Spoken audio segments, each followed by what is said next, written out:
DeWittDailyNews.com. DeWittDailyNews.com is the area's leading local news source 24 hours a day, 7 days a week. Get the latest local news, obituaries, police blotter, weather forecast, and more with no paywall. Head to DeWittDailyNews.com to get the local information you need to know. You're from the Central Illinois, WHOW. Top of the morning. Thanks for being with us. I'm your host today, Seth Lawrence. The WHOW Morning Show streams to Facebook and YouTube, brought to you by Peterson Insurance, your Pekin Insurance agent in Clinton. My guest in studio this morning is Reagan Tibbs. He's a commercial ag educator with U of I Extension in Logan, Menard, and Sangamon counties. Reagan, good to have you back in, my friend. How you doing? Good. I'm good, Seth. How are you? I am well. Thanks for making time for us, and appreciate you making time as well. I like the Illini tie you've got going on here today. Thank you. I appreciate it. I think I told you I walked in. I have such reverence and respect for the show here. I figured it's about time. I've been on here how many times I need to get out my full guard. Yeah, I tell you what, Reagan. If I had a BS indicator above the door, I that thing would be going off hard right now. But no, it's all good. I appreciate that a lot. And I'll tell you, we were talking before we got started. Of course, the State of the Union address was last night, and we were talking. You didn't watch much of it. I didn't watch any of it. And but one of the things that I did hear about it was the addressing of tariffs. And there was a recent Supreme Court decision on this, and we're going to tie it into ag, but of course, give us a background on what that decision what was based on, and how it's impacting agriculture. Yeah, so we really have to kind of go back to last spring. April the 2nd, I believe, was Liberation Day, as President Trump called it. That was a day where he announced that he was imposing tariffs on basically every country in the world that did trade with the United States on a couple of different grounds. One of those was based on, the inflow of illegal narcotics into the United States. In other words, just the large trade discrepancies, as he described it. And he did that under a law called the International Economic Emergency Powers Act, or IEPA, is what it's known as for short. And most of those tariffs went into effect in August of last year, but then he's also changed some of the tariff rates based on different things and different circumstances. And also, there's been some trade deals that have come since those April 2nd announcements. Now, those tariffs were challenged in a couple of different manners. One of them was by a couple of small businesses, one of which was based here in Illinois, actually, which imported products from other parts of the world. They claimed that the imposition of those tariffs under IEPA by the president was illegal because of one primary reason. Test your constitutional knowledge here, Seth. Oh, geez. Who has the power to tax in the Constitution? Congress. Congress, exactly. Article 1, Section 8 says that Congress is the only body within our government that has the ability to impose taxes, levies, and tariffs. So that was the primary argument. The government argued that because there's such an extreme necessity for this, that the words regulate importation in IEPA in section 1702 of that law, because of that allowed the president to impose tariffs. That case was heard back in November, and then this past Friday, the Supreme Court issued its decision, 6-3 decision. The Chief Justice actually wrote the opinion, which is usually pretty significant when the Chief Justice writes an opinion for the court.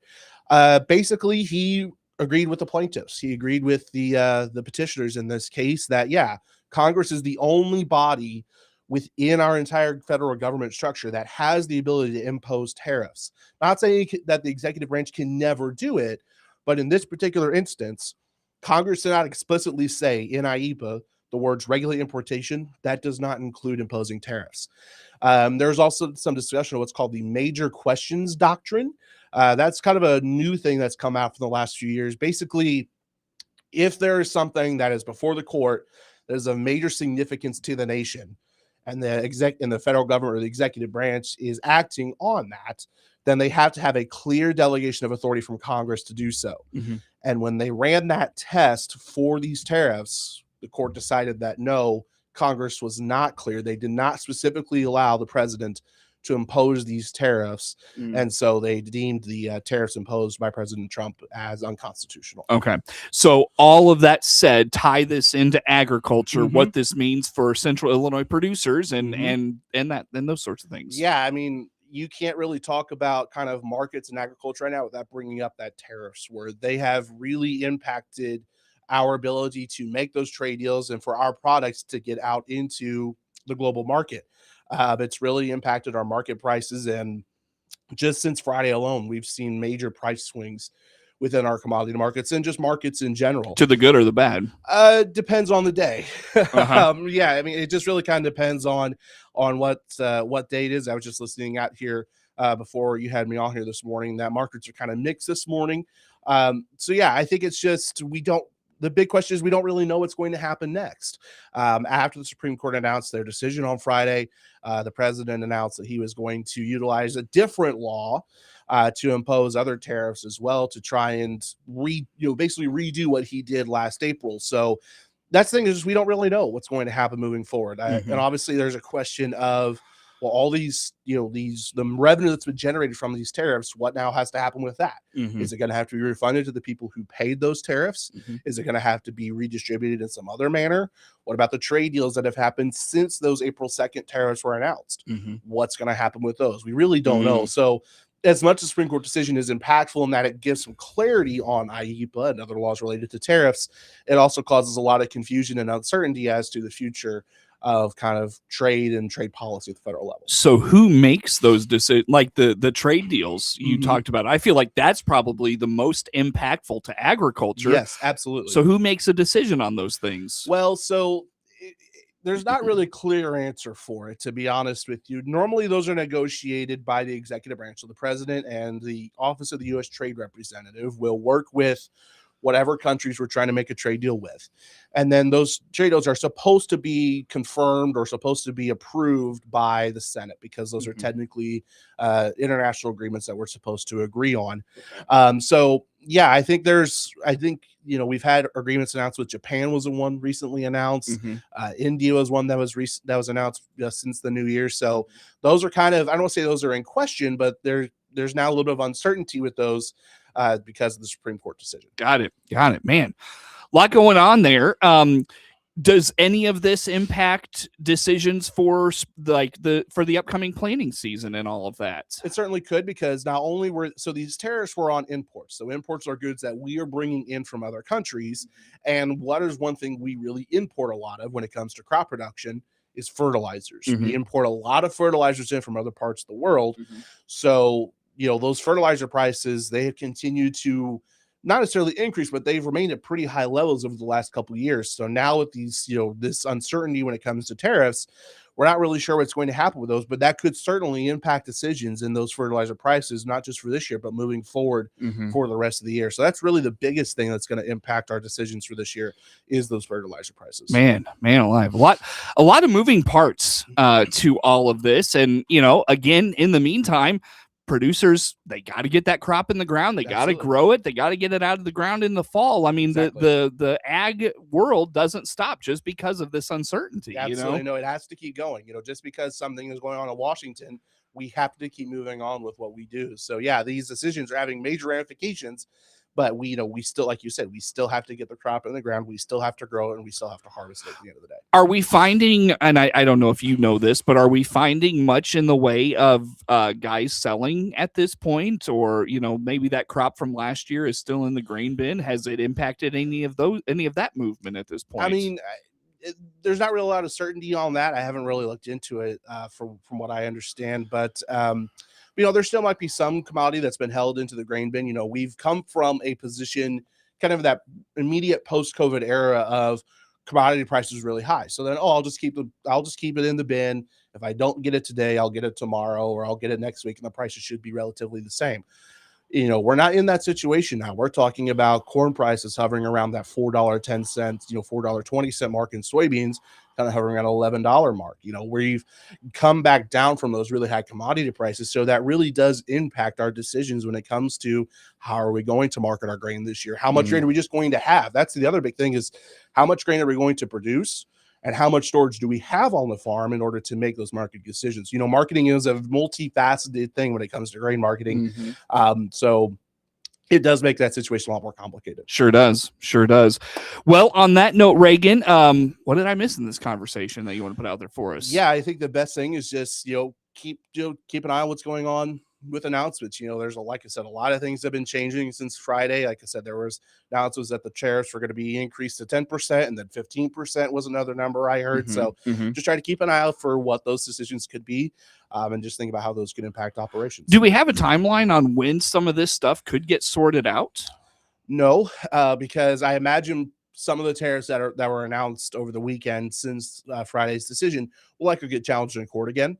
So I think that will, like I said, those tariffs last year went into effect and, were announced in April, went into effect in August, and it took until November to get before the Supreme Court. And then it took them until Friday to announce that decision. So we're talking about a year, long span when it comes to some of these cases. So realistically, we don't know when any of this is going to be settled, unfortunately. Goodness.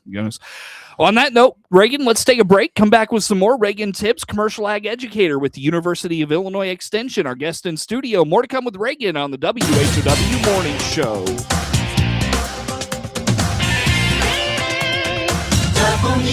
WHOW.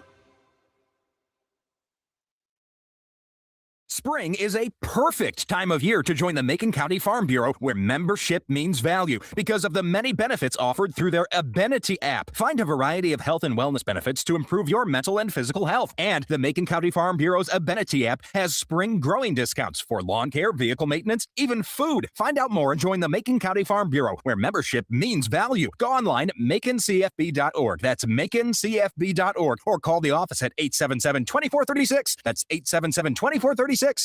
Spring will soon be here, and that means planting season. Now is the time to finalize your spring fertilizer and inputs. Hi, I'm Sean Bites from Maroa Ag, just north of Maroa. Maroa Ag has provided Central Illinois farmers with custom application, crop nutrients, and crop protection products for over 30 years. If you're looking for a business partner that will help you maximize your yield as you prepare for spring planting, come see us at Maroa Ag now. We're here to give you the one-on-one service you want and expect. Maroa Ag, your partner in the field this spring.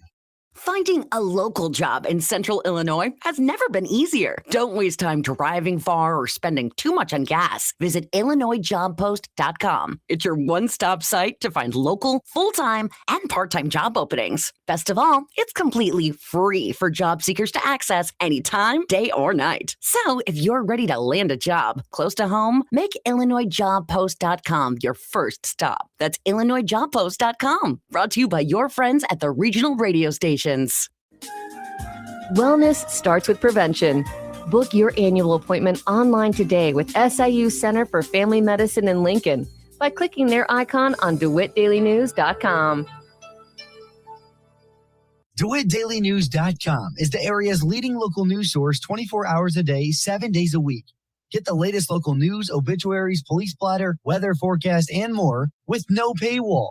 Head to DeWittDailyNews.com to get the local information you need to know. With SRN News, I'm Rich Thomas. Your friend in Central Illinois. WHOW. Once again, a good morning. Thanks for being with us. I'm your host today, Seth Lawrence. The WHOW Morning Show streams to Facebook and YouTube, brought to you by Peterson Insurance, your Pekin Insurance agent in Clinton. My guest in studio this morning is Reagan Tibbs, commercial ag educator with the University of Illinois Extension in Logan, Menard, and Sangamon counties. And Reagan, I know a lot of discussion from you and I in our previous visits as far back as, I want to say, August or September, highlighting the Ag Summit in Springfield. How'd things go with that this year? Yeah, we had that event last week. It was on February 17th, and it was a really good event. We had a smaller crowd, but, we had some really, really good, solid discussions about the different topics with our speakers. Our participants were really engaged, so I was very happy with that. We had some really impactful speakers, really impactful topics. And so who was out there? We had Dennis Bowman. He's one of our digital ag specialists on campus. He talked about kind of some of the recent advances in digital agriculture, so drones and the swarms that are now allowed with drones. Also, and then just kind of where things are moving at in the future. How could AI impact agriculture moving forward? Sure. How could producers utilize AI? How could that impact our production decisions moving forward? Then we had Dr. Aaron Hager was another one of our presenters. He spoke on water hemp resistance to certain herbicides. That's been a topic he's talked about for a long, long time, and he had a wealth of information to discuss. And there's some products that are not as effective against water hemp now as they used to be. So it's important to think about, if we see water hemp, how are we going to treat it? Are we going to be able to use these same products we've been using for a while? Gets really good discussions about that. Okay. Dr. John Jones, he wasn't able to make it that day, but he still sent us a video about some of the work he's been doing since he joined us at the University of Illinois. It also talked about kind of our plans for research at Hartsburg, our 17-acre Hartsburg research plot. We're going to focus on kind of nutrient availability and nutrient loss. So when we plant that crop in the ground, how are they going to be able to access the nutrients we have in there already? How much are they taking up? How much could we be losing in other different types of scenarios? Sure. Then we had Dr. Nick Sider, who's our entomologist on campus, one of our entomologists, I should say. He talked about some insects that are kind of moving in this direction that we've maybe not necessarily been a major threat, but something just to keep an eye out. This path, we've not seen a lot of insect pressure the last couple of years, knock on wood. But just keeping those in mind. And if we see those, what are those economic thresholds for treatment? What are the best ways to treat those sorts of things? Then, of course, I talked about ag policy. Shocker there, I know. It was funny too. I had a slide where I talked about, the One Big Beautiful Bill Act that passed last year, and talked about things that were not in there that we would normally see in a farm bill. Well, guess what was announced 8 o'clock the morning before I gave that presentation? The brand new farm bill. Yeah. The brand new farm bill came out, and so I had to re-gear everything else. And so, that was it's always about pivoting. You have to pivot. I had forgot. How about the new farm bill, Reagan? Yeah, that was announced last Monday, I believe it was, about 8 o'clock in the morning our time. It covers a lot of things that weren't in the One Big Beautiful Bill Act. So mainly the biggest one was the Conservation Reserve Program, CRP. That was not covered in the One Big Beautiful Bill Act, and there were a lot of concerns about its future because it technically expired in 2026. This new bill, it's called the Farm, Food, and National Security Act of 2026 is its name. And it actually reauthorizes CRP through 2031. Okay. So is that a big deal?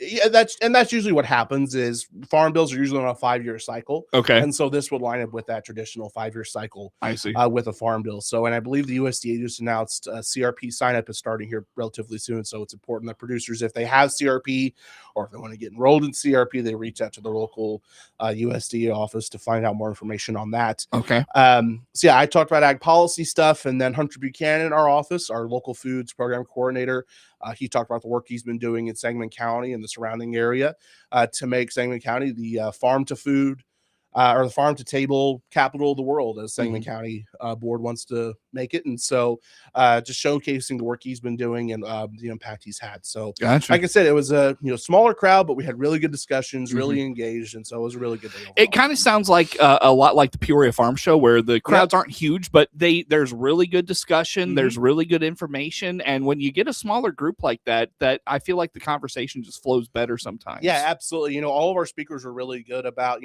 saying, hey, if you have a question about something that comes up or you think of something, feel free to ask away. And we had several of those discussions that just because it wasn't necessarily something on the screen of the presentation slide doesn't mean they didn't bring it up. And so, yeah, you're absolutely right. Those smaller groups really do allow that facilitation of really good conversations.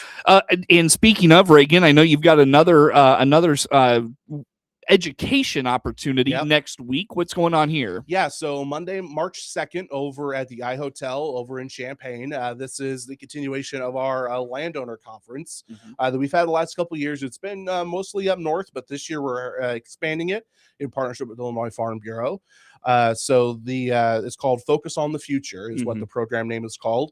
The first one of these will be Monday over in Champaign. We also have a couple more scheduled. One will be this June up in Sycamore, and then one later on in the summer down in Mount Vernon. Basically, these are ways for landowners to kind of understand the current state of agriculture and then how to build those relationships with their tenants.